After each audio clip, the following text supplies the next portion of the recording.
What's going on, everybody? Y'all already know the vibes, man. And because of all the love that I've been getting on my top 5 ARs and top 5 SMGs of all time in the history of Call of Duty, I am bringing y'all my top 5 flexes. Start off the list in number 5, guys. I have one of my old teammates, phenomenal player, electric, man, straight highlight hoop mixtape, completely world star, whatever you want to call it. None other than Priesta. I have him coming in number 5. I do. Priesta is a player who I think he is one of the most versatile players in Call of Duty history. He can run anything.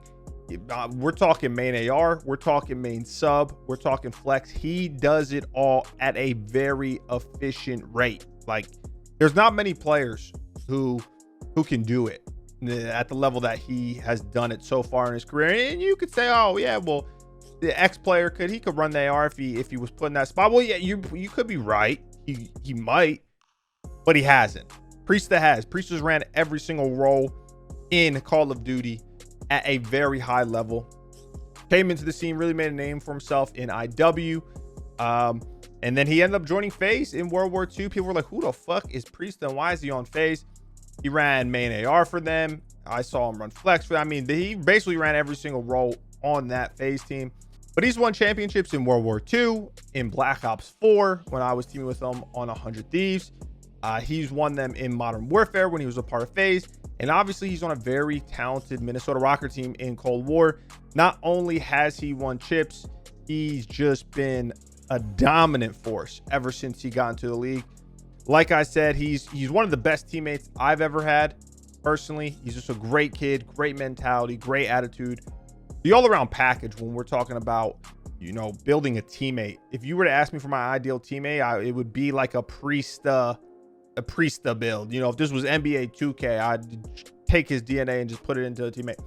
But not only has he won championships and been completely dominant at events, I mean, hell, he won us events in Black Ops 4. You know, he won us series by himself. But he also has a very good track record when it comes to COD champs. I mean, I hope he gets a ring. I hope he gets a ring. He doesn't have one yet. I thought he had a really good shot in MW. Really good shot. But not only, he got back-to-back second places. I know the pain, P-Dog. He got second in Black Ops 4, second in MW. And in World War II, he got third. So he's there every single year. I mean, he is one of the best, maybe the best player to not win a ring yet. I know that is a whole different topic. I already made a video on that. If you guys haven't seen, you go check out my YouTube. But he just deserves it. I think number 5 is a solid spot for him right now. When you look in terms of his individual skill, what he brings to a team, his success, his ability to just take over games no matter what gun is in his hands, I have to give it up to him. And I think he has a long career still ahead of him. Hopefully he can get a ring, but he's there. He has success on the biggest stage. He's won multiple majors across multiple titles.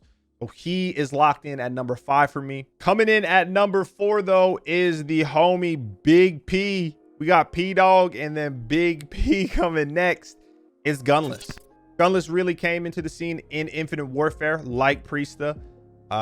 Took over right from the jump in IW. You know, he ran that K-Bar. He ran that, what was it, ERAD. I know he won an event in IW. He got an MVP. You go over to World War II. He was fantastic in that game as well. In World War II, he was another beast. He copped 3 wins in that game. I know he got at least 1 MVP in that game. He might have gotten 2. You look at Black Ops 4. He won Fort Worth with LG, got another MVP with a damn near 1.3 KD. So this guy is just a dominant force through and through. Now, people might have questions about his attitude, you know, his personality, how he can affect his teammates. But we're not talking about that. We're not talking about that because that doesn't take away from the fact of how great he's been in his career. It seems like every event that he's won, he has taken home an MVP trophy, which is very rare. Gunless has to have some of the most MVPs of all time since the CDL started. Okay, obviously, I don't know. Oh my God, you hear that voice crack? I don't know if we go back in history where he stacks up amongst all-time MVPs, but the guy is just dominant. At his peak, he is one of the greatest to ever do it. When he is on, Gunless is on. I know he hasn't had as much success lately. Seattle Surge kind of turning things around. And he hasn't had as much success in COD Champs compared to everyone else on the list. Even to some people that I don't have on this list. He doesn't have as much success there. But here's the thing, and I know I made this whole spiel about success. It's not only COD Champs. COD Champs is a huge part, that you could compare that to the Super Bowl, the finals, whatever. Every event is very hard. Every player goes into every event, guys, and they're trying to win, period, right? Whether it's for just a regular major or COD Champs, biggest tournament all year long, it doesn't matter. But the amount of success that he's had in those majors that are still very big events and getting MVPs in those, you can't overlook that. Whether or not you think he's a good teammate or not, whether or not, whatever. He's been great. He's been great since he got on the scene, since he really started competing.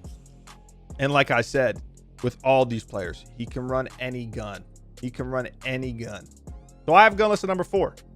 But now we're going to get into the interesting part. This is another hot take. I had a hot take with the SMGs. I said Simp was number 2 already.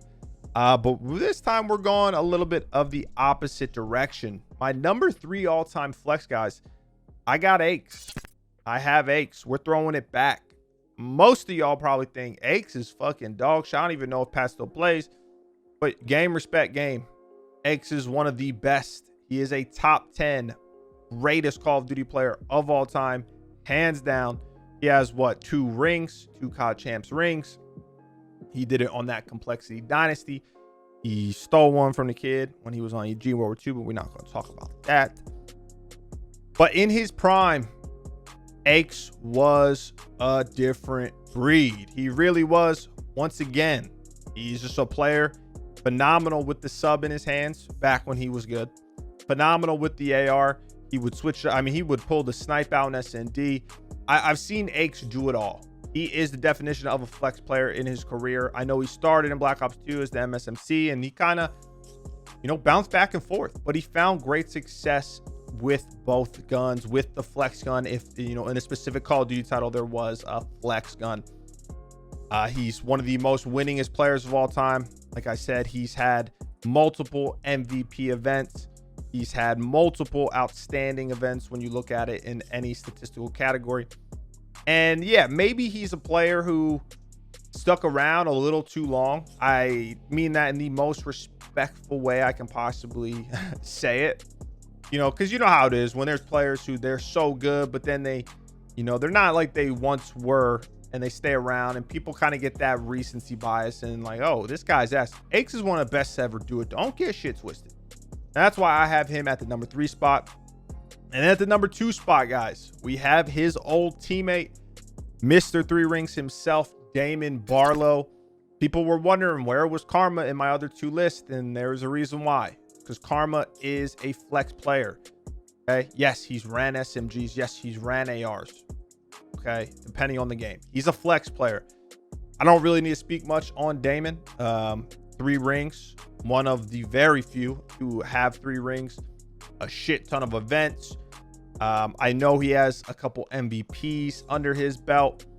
But for the biggest reason, something that goes very underlooked or overlooked. Something that goes overlooked though with Damon is just how he really impacts the game. Damon has been on teams where he's been that superstar player. If we were going all the way back to Black Ops 2 on Farico, right? On Complexity. And then he's been a part of teams where he's, been that role player, been that route man who's getting paid. The player who is making those dirty work plays, making the games easier for his teammates. but he still had the ability to clutch up, and he did it so damn consistently.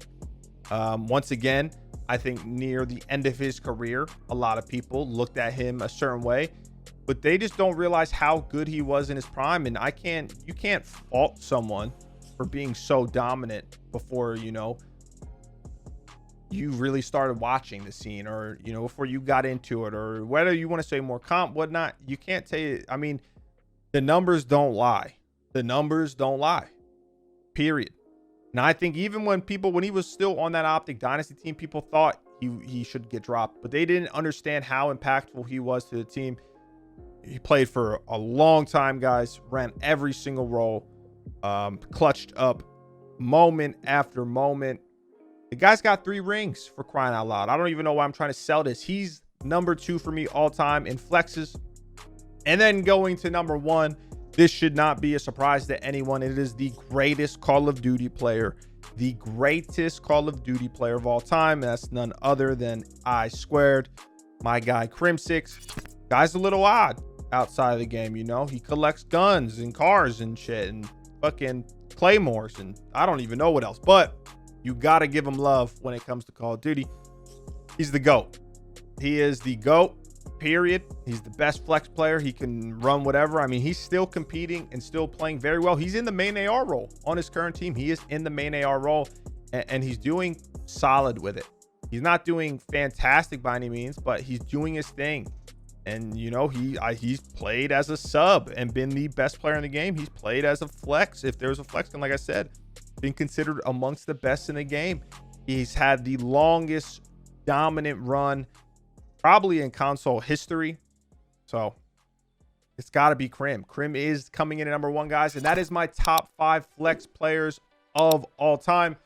Don't forget to like, comment, and subscribe. I'm gonna see y'all when I see y'all. Until next time, man, have a good day, guys. Stay safe, stay healthy. Appreciate the love. The kid is out. Hey, we're almost close to 25,000 subs too. Hit that sub button if you haven't yet.